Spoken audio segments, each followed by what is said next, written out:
dia itu bikin gambar sendiri begitu besar, gambar orang lain kecil, itu ada maknanya, makna kesombongan datiah diri mereka, bahwa diri mereka lebih besar daripada orang lain. Gambarnya saja mereka harus lebih besar dari siapapun, walaupun pangkatnya cuma tukang kecrek selawatan. Bupati itu banyaknya doktor, bupati itu orang pintar, bupati itu menguasai satu kabupaten. Kadang satu kabupaten kalau di Banten ada yang 1,5 juta orang, ada yang 3 juta seperti Kabupaten Tangerang. Tapi dikalahkan oleh tukang kecrek solawatan, gambarnya seakan dia lebih besar, padahal dia datang dibayar oleh uang pemerintah daerah, dia datang dibayar oleh uang-uang rakyat. Ini yang harus menjadi perhatian PWI. Pertanyakan, karena apa kamu gambarmu lebih besar daripada Mbah Hasyim? Kalau masih ada yang berani, coba yang gambarnya digedein itu oleh mereka dalam banner-banner, pangkatnya seperti apa? Baca kitab Fathul Mu'in bisa ora? Dikirnya dia kuat seberapa puluh ribu, ngadu kuat dikirnya. Kadang-kadang kesombongan dzatiyah ini kita bisa lihat hanya dari cara bikin banner, dari gambar-gambar yang mereka sebarkan di hadapan publik. Untuk apa? Untuk mengatakan kami lebih mulia daripada kalian.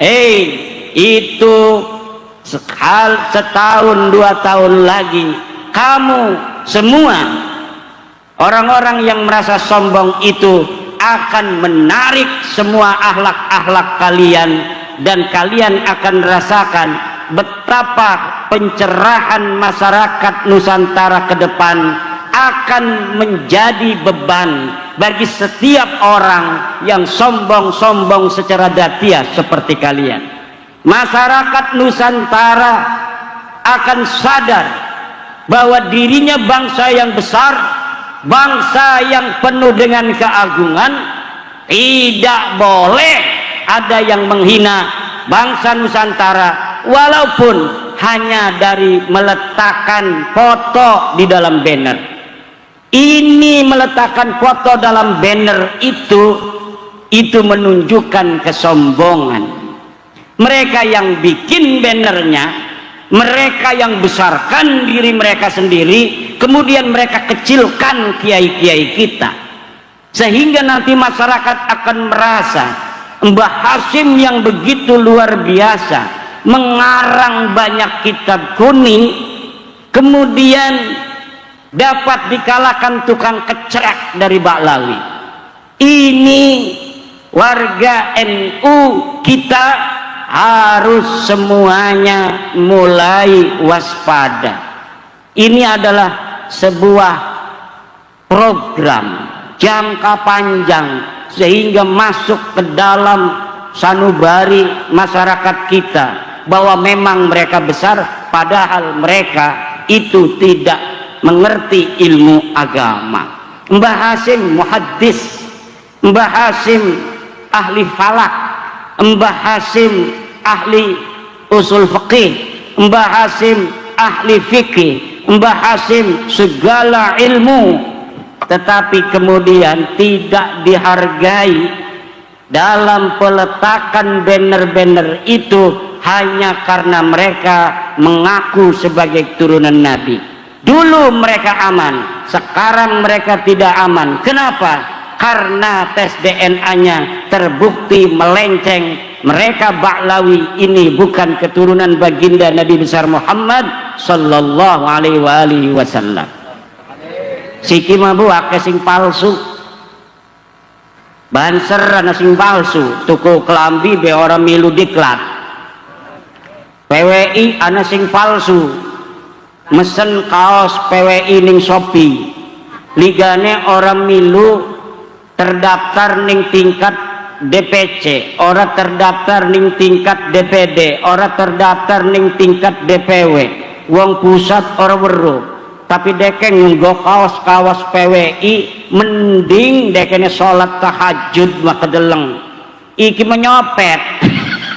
Karena ini PWI sekarang ini kaos yang paling laris di Shopee, kaos PWILS.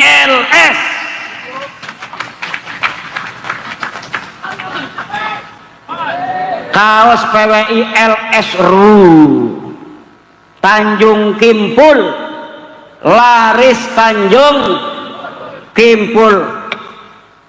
Aja-aja Balawi sing dagang. Balawi dagang kaos PWILS. Kenapa itu? Karena orang masyarakat seneng dengan PWI, pada pengen beli kaos PWI. Tidak apa-apa, walaupun mereka bukan anggota PWI, boleh untuk menggunakan kaos PWI, asal ketika dinggo ajang sing ngisin-ngisinaken gawene. Aja nyopet kaos PWI, bonceng rangdang go kaos PWI. Analah kaki tolong laskar lamunat bonceng rangda diuculi dingin, diuculin ganti kaos banser maning, aja maning kaos bansen Satkarion apa iki Losari. Waduh bahaya. Di mana-mana ini sekarang sedang menunggu PWI pengen dilantik. Wis weruh ketua umum karo wakil ketua umum orde duit tekan ning Kalimantan, ning Jepang, ning Malaysia ngakune. Dheweke orde duit maning ngakune pengen doang diparani. Ya pada orde duit megah hati ga. Ikan orde duit, kita orde duit. Ini Malaysia pengen ada perwakilan PWI. Dari Jepang pengen ada perwakilan PWI. Maka kemudian kita bentuk yang namanya pengurus PWI khusus. Jadi PWI itu ada PWI khusus, ada PWI istimewa.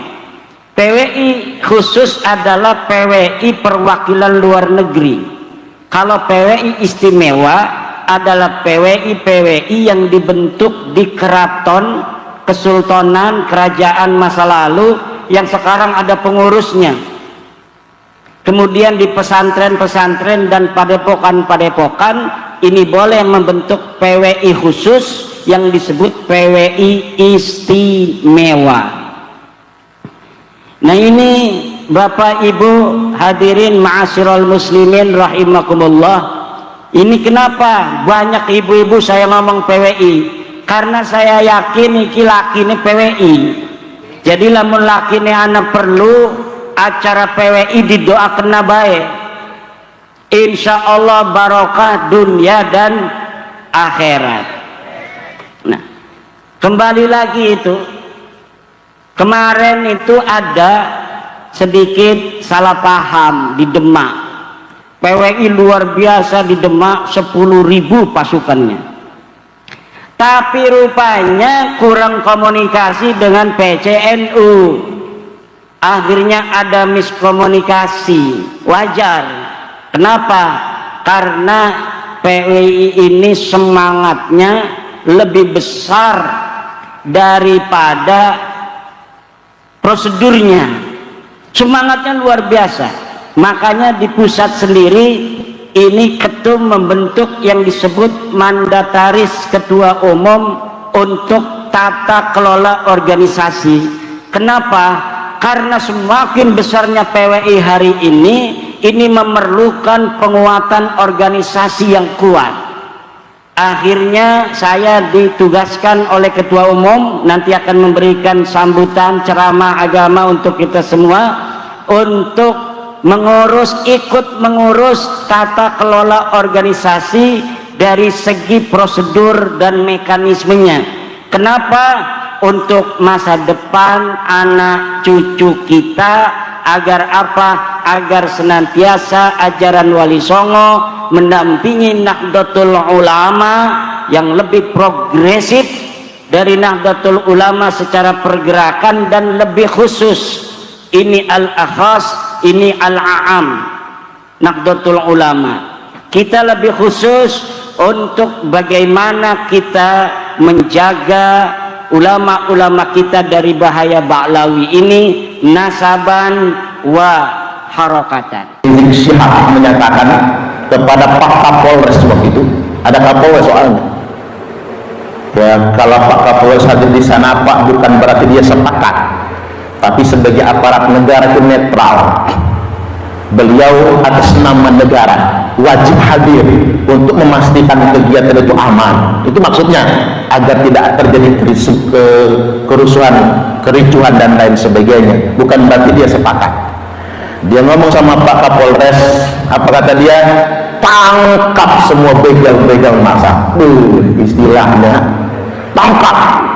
Jadi dorong polisi agar orang yang menyatakan Ba'alwi itu bukan cucu Nabi itu ditangkap. Hari ini ingin saya sampaikan, justru kita ini dihadapkan dengan fakta. Apa faktanya?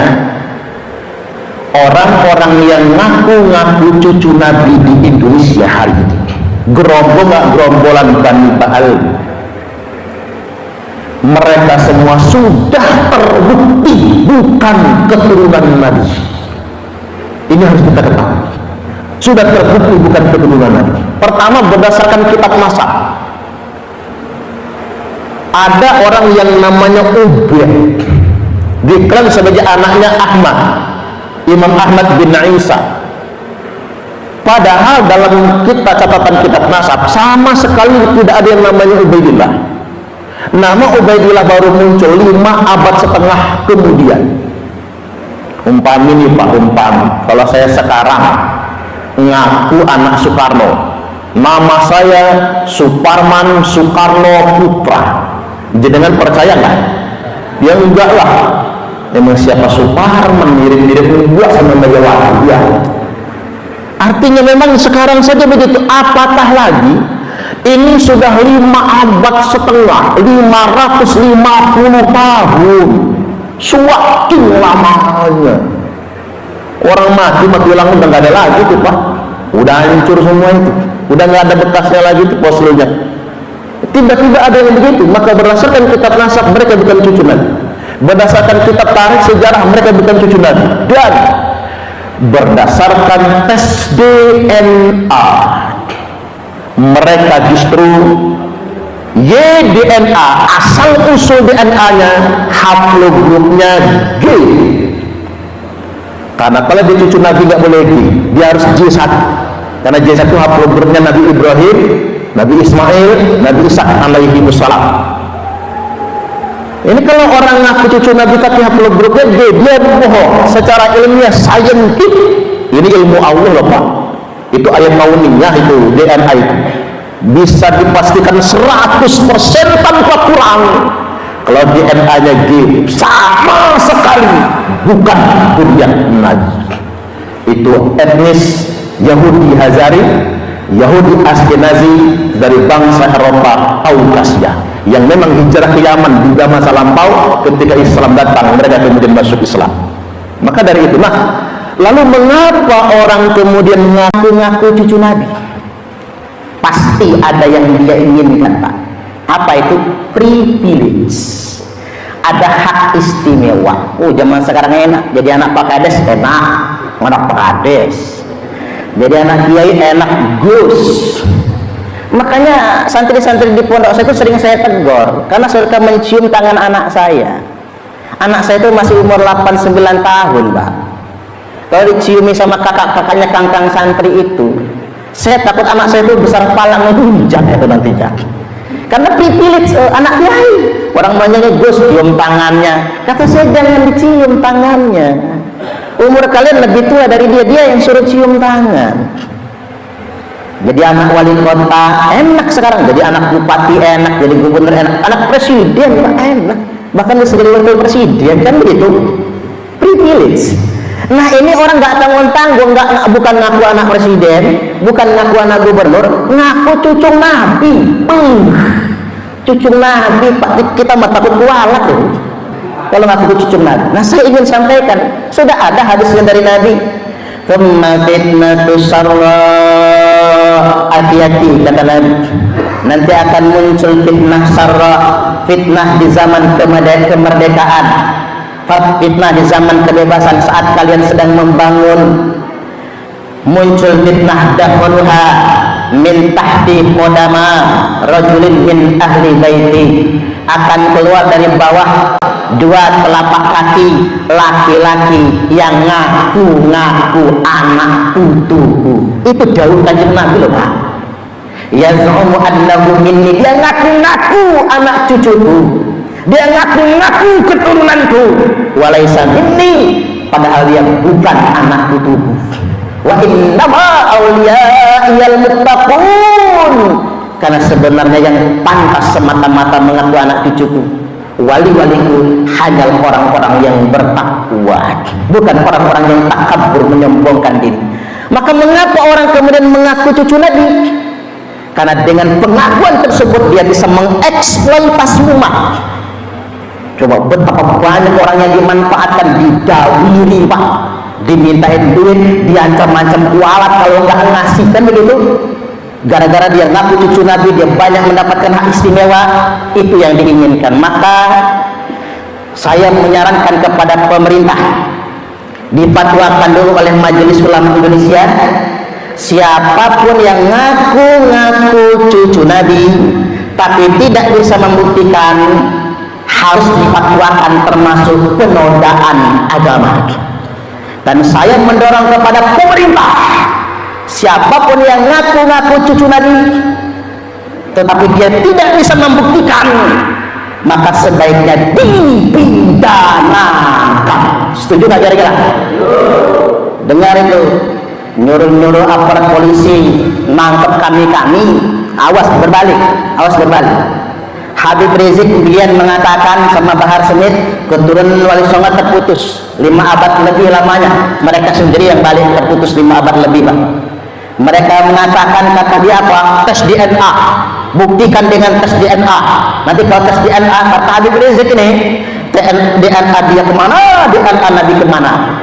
Sekarang kata-katanya berbalik. Monggo kersane Habib Rizik jenengan yang tes DNA untuk membuktikan kalau jenengan betul-betul tes DNA-nya jadi satu, terbukti cucu Nabi, kami semua sebagai umat Nabi akan hormat kepada siapapun zuriat Nabi.